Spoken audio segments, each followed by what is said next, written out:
Hi, this is Free Thinking Through the Fourth Turning. My name is Sasha Stone. JD Vance is a hero. It's too late for me. I followed the feminist lie through most of my life, only to wake up much too late to have lived it a better way. You see, it takes a while to realize that it really is about the warm body next to you.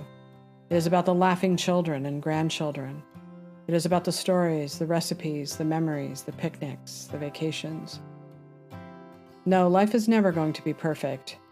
There will be problems with every family, unforgettable tragedies, broken hearts, and dreams deferred. And there are sometimes mothers who become addicted to drugs. Not everyone grows up easy. Some of us barely make it out alive.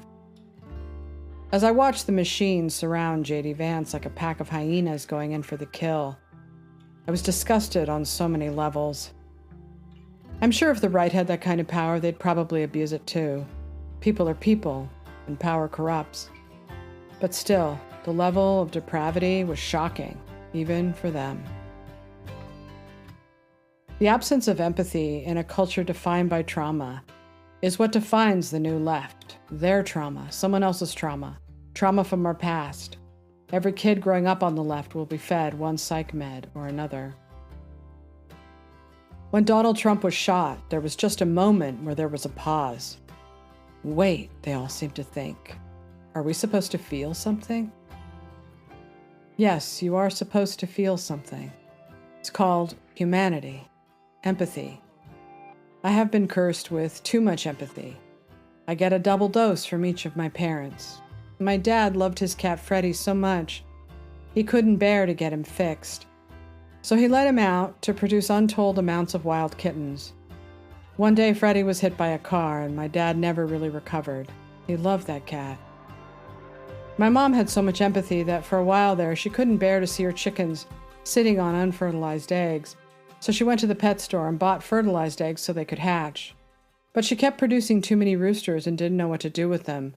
So she moved the roosters to another property she owned. I joked with her that it was like a male prison. Please, send over some hens. And me, well, I can barely clip the leaves off a basil plant without feeling bad about it. I save spiders. One video of an abused dog will ruin my entire year. It's a curse. Too much empathy. But that's what I feel when I think about JD Vance. What he's gone through in life and how he's come out of it, such a fine young man with a beautiful family and a promising future. It reminds me of that wonderful scene in The Shawshank Redemption, written by Stephen King before he became Trump deranged, and back when Hollywood could still make great movies. Andy crawled to freedom through 500 yards of shit-smelling foulness I can't even imagine. Or maybe I just don't want to.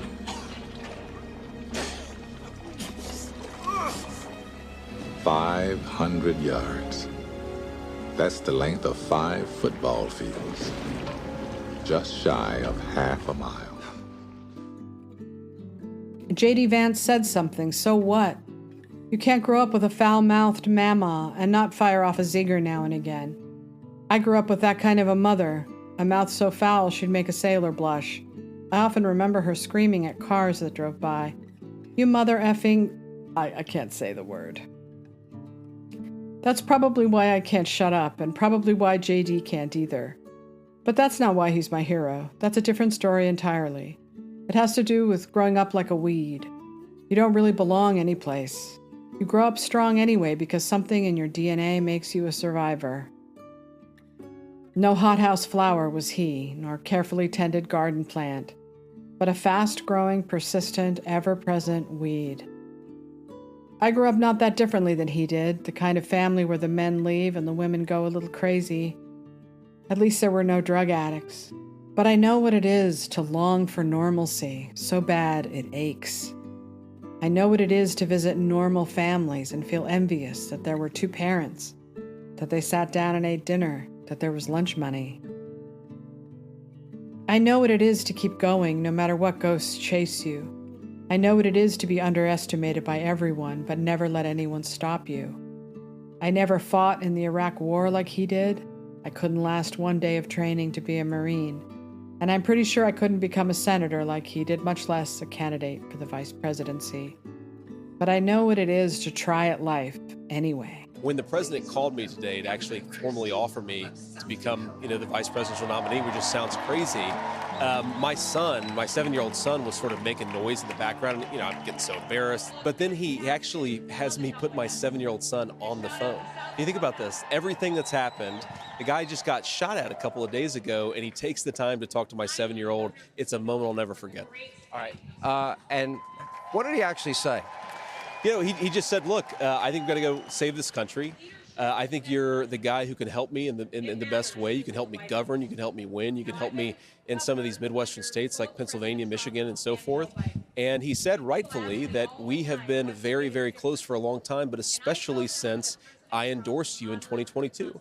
And I would not have won that race without Donald Trump's endorsement. And the president's trust then and his partnership since then has been something I value a great deal.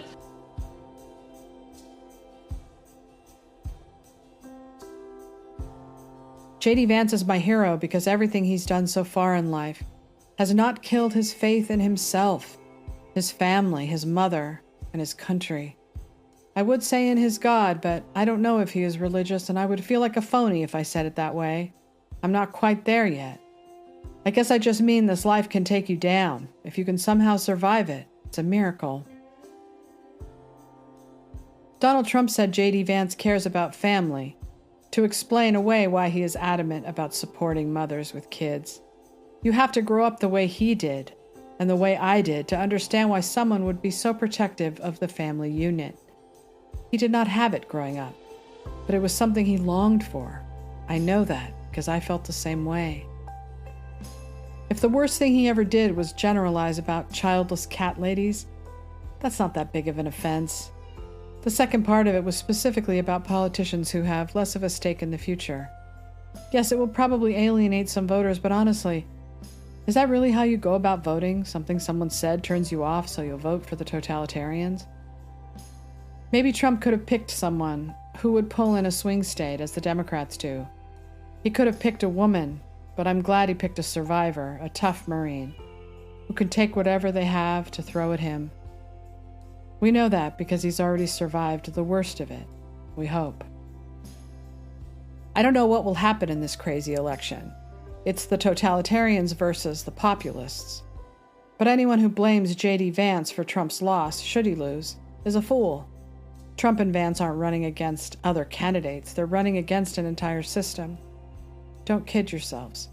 They will attack and destroy anyone who threatens their power. So here's to you, JD. Thanks for fighting the good fight. And thank you for listening to my podcast, sashastone.substack.com. Thanks for being such great readers and such a great community. And remember, to thine own self be true. 19 years ago, when I was had a little bit of we had just come off of some really bad combat deployments, some combat patrols, some nasty stuff. Lost some friends, and I had sent an email to my wife's father that I wanted to marry her, and I started that email off with, "If I make it out of here alive, I want to marry your daughter." And so, you talk about serendipity. I think that's the definition. Yeah, I mean the song was written, when I got out of Iraq, and kind of looking back on everything, and it was based off of a promise that I had made God, saying to God, if I make it out of here alive, man, I'm gonna go home. I'm gonna try to live my best life possible. I want to try to pursue happiness, the best of my ability, to be the best husband one day, and the best father, the best friend, and go live my life just in the best way I possibly can, because I believe that we all owe it to our brothers and sisters who died for the idea of freedom by putting a uniform on, to come live our best lives. And that's what this song's about. Sometimes I think people need to hear that, because in the veteran community, it's so easy for a lot of people that kind of go downhill with booze and pills and a lot of stuff. And, I think if we make it our mission to live our best life for our brothers and sisters that didn't get to come home, that's what they would want. So it's called Make It Out Alive.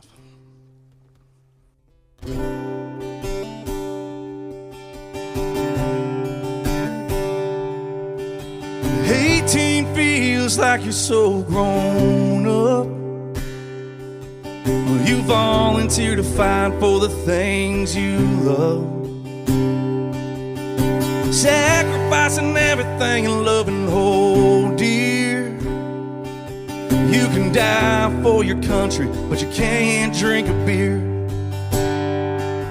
If I make it out alive, I'm gonna hold her a little more tight. I'm gonna tell my old man I love him, and I'm gonna praise God for my life. And I'm gonna live for every sunset and for every sunrise. I swear I'll be a better man if I make it out alive.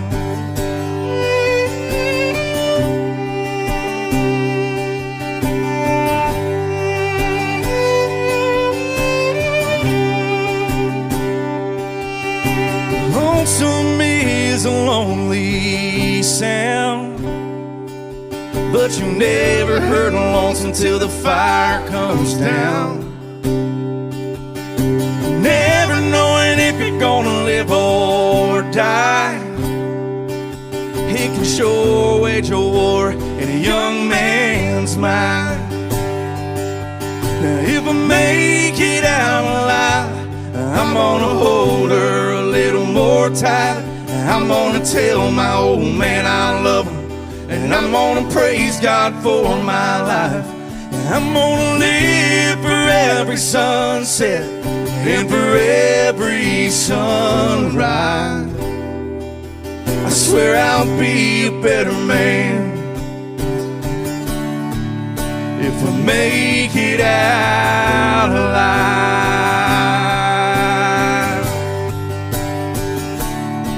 If I make it, if I make it, if I make it out alive, yeah. If I make it out alive, well, I'm gonna hold her a little more tight. I'm gonna tell my old man I love him, and I'm gonna praise God for my life. And I'm gonna live for every sunset and for every sunrise. I swear I'll be a better man if I make it out alive. If I make it out alive.